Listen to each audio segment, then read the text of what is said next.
sure. So my name is Erin, Robogrrl, and this Maker Faire I brought all of my Robobrrds. Oh, those are awesome. Yeah, so did you make all of those? Yeah, these are all my creations. That's awesome. Yeah. Okay, so tell me a little bit about making these robots. So is there a process that you follow each time, or do you get inspired by different things? Well, this time I was inspired by birds, obviously. Yeah. And right now the process seems to be that I model it in Inventor and then I laser cut it out. So with this one, I laser cut it out last night. It took about 25 minutes for the laser cut to actually cut this out, and yeah. Okay. So 25 minutes? That's pretty good. Yeah. Very cool. And so do you have your own equipment, or do you work in a makerspace? Nope, I got these laser cut out at Evil Mad Science. Oh, very cool. That's awesome. Yeah. Cool. So when you're actually creating these, then do you go ahead and you add electronics? Yeah. And you do the programming yourself? So in the red one, which is Robobird Phoenix, we actually added in the 2 wing servos. Oh, so you those can are beautiful. see it, yeah, actually working. And the tricky part about it was to make it very compliant so that when the kids are moving around the wing trying to torque it in different directions, it won't mess up the servo. Oh. So we worked really hard on getting that feature down. Oh, that's very smart. Yeah. You do know Maker Faire well. Yeah, well, lots of my Robobrrds have been injured by such experiences. Yeah, exactly. So now you're making them foolproof. Yeah, exactly.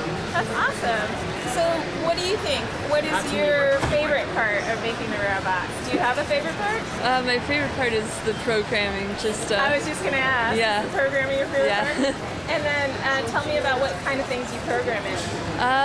Program them in Arduino C, but there's also other things, like some of them can interact with my iPad or my Android phone, so I make apps for those. Oh, that's cool. Yeah.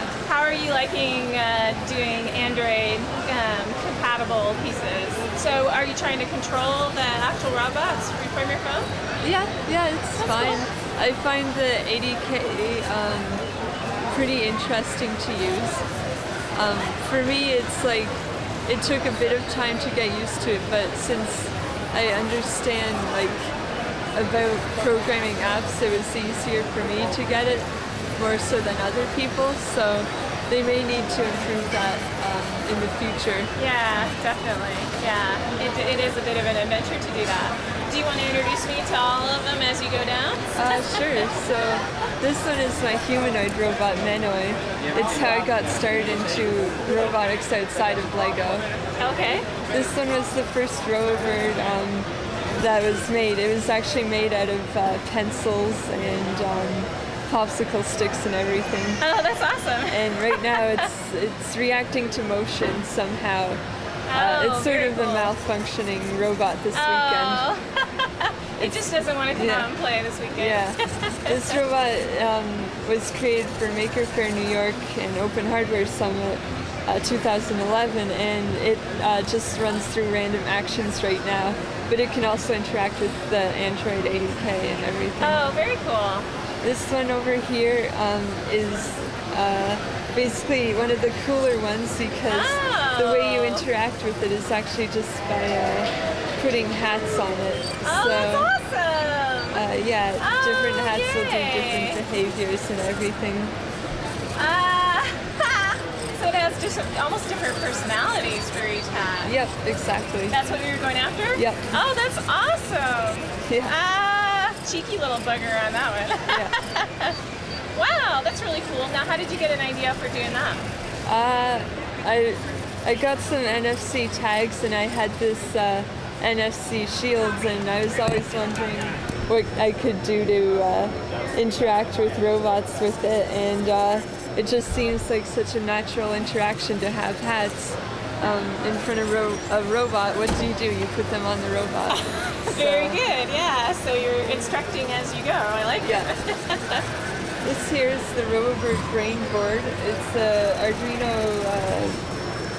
derivative. So basically just an Arduino. but this one was made a bit before making these ones, so it's a little confusing. Oh dear. That's all right.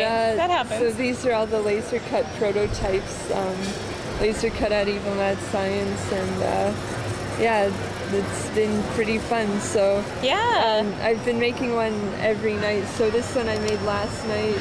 This one, Aquabird, was made the night before that, and then this one, Lightning Bird, the night before that, and then Robobrrd Phoenix the night before that as well. Very cool. So tell me, how do you, and then you add fabric and you go into a more finished stage if you like what you got? Eventually I'll be adding more fabric. We're going to create coats for the Robobrrds. Oh, that's awesome. Yeah. How cool is that? Yeah. So where do you see this going? Are you thinking that you're going to stay on the same path and keep just trying different inputs and different ways of interacting? Yeah, well, I like creating robotic creatures, and interaction is a huge part of that. So, absolutely. Yeah. Wow, that's really cool. Thanks so much. No problem.